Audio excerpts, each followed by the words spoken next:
Hi, this is Dr. Mayberry for our final installment in our human skeleton discussion. We're talking about the skull today. So we're going to start with the frontal bone, which is effectively your forehead. So the primary landmark on the frontal bone is, of course, the orbits, so the top of the eyes. There are other bones that make up the rest of the orbits, and we'll talk about those as we come to them.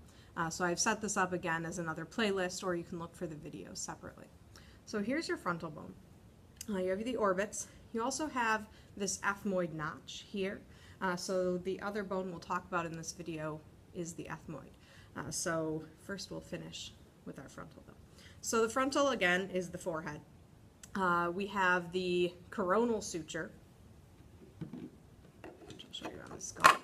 So here is the coronal suture, right? The coronal plane correlates with that. And that articulates with the other, or not the other, but with the parietal bones, which are here and here. So that is important. We also have meningeal grooves on the interior surface of the frontal. So those are blood vessel grooves that are going to be important when we side the parietals, but they are present inside most of the skull bones. So I don't have a lot of landmarks for the frontal for you guys. The frontal sinus you can actually see in there, so you do need to know that. We'll talk about the frontal sinus when we talk about individualization. But I think that that is really all you have to know about the frontal. You need to be able to identify this as the frontal, but you also need to be able to identify it on an articulated skull.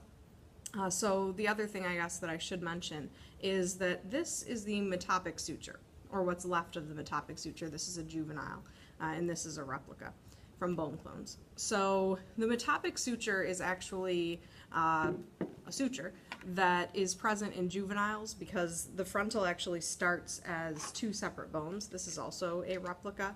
This is at 40 weeks development. So this is the metopic suture. It will fuse, and in most people it's completely obliterated by adulthood, but in some people it remains. There's really no consequence to it remaining, but it is something that's present. So I do tend to put that one on the test as well.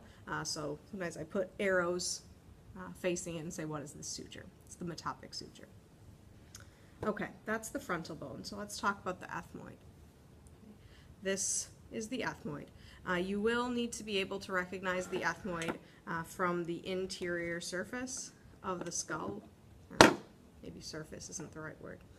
But here is the ethmoid. So it's right, these are the tops of the orbits right here, and the ethmoid is between them. So it's actually a little inferior to the frontal, and cranial nerve 1, which is olfactory, actually sends fibers, I guess you could say, through those holes. Those holes are the cribriform plate. So you need to know the cribriform plate. And you also need to know this sort of shark fin that sticks out from the cribriform plate. That's the crystal gale. So those are the primary landmarks on the ethmoid, other than needing to recognize it. It looks like a weird spaceship type thing. And those holes in the cribriform plate right in there are very important for the function of our nose and our smeller. So ethmoid and frontal. Okay. So move on to the next lecture. Be sure to email me any questions or ask me in class.